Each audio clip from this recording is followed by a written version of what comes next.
Information TV5 Monde, les passeports estampillés Alliance des États du Sahel délivrés par le Mali sont désormais reconnus par la France plus de 2 mois après leur mise en circulation le 29 janvier.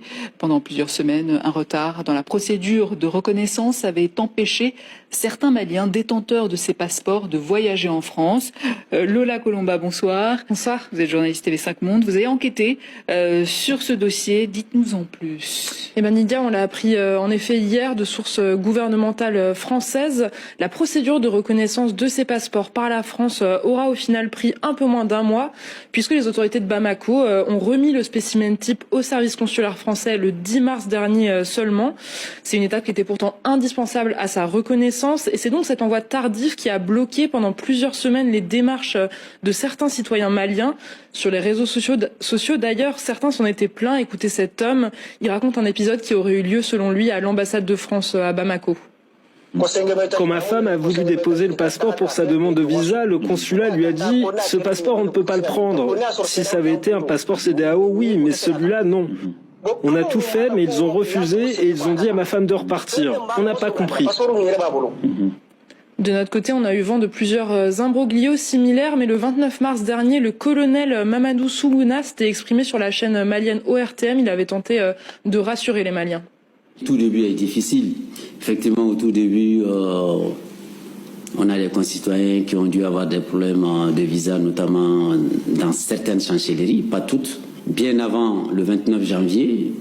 Et nous avons accompli ces formalités en envoyant une note technique détaillant toutes les modifications apportées aux 2 pages de couverture. Qu'à cela ne tienne, il y a certaines chancelleries, je crois 2 ou 3, qui sont revenues après en demandant une version physique du spécimen.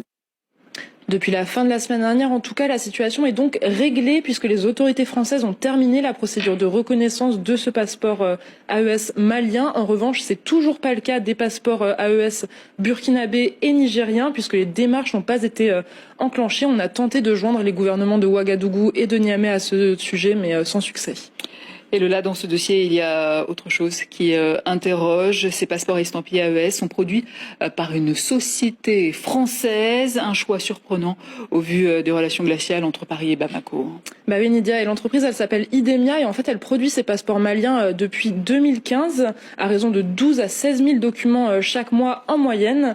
Mais la relation entre cette société et les autorités maliennes, elle n'a pas toujours été simple. Souvenez-vous, en septembre 2023, Bamako annonce un nouvel ajournement de l'élection présidentielle pour des raisons techniques et parmi ces justifications, les autorités évoquent un litige avec la société Idemia sur un autre contrat que celui des passeports. C'est un contrat qui vise à établir un registre de la population malienne.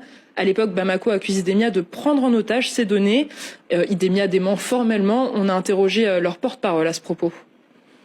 Nous, notre responsabilité, c'est de mettre à disposition, en l'occurrence du ministère, une base de données qui répond aux normes de sécurité, qui répond aux normes de protection des données. On installe dans un pays un système qui héberge les données localement. On n'a absolument pas accès à ces données, nous.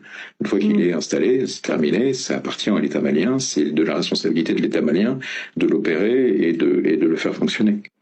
En février 2024, le gouvernement malien avait montré à la télévision nationale d'ailleurs ce qu'il présentait comme un groupe d'informaticiens visage flouté et qui assurait avoir récupéré ces données. Pourtant, comme vous le savez, depuis les autorités maliennes n'ont toujours pas fixé de nouvelles dates pour la tenue de ces élections. Et encore, avant cela, en 2022, déjà une organisation de la société civile malienne avait mis en cause l'attribution du marché des passeports à Idemia. Oui,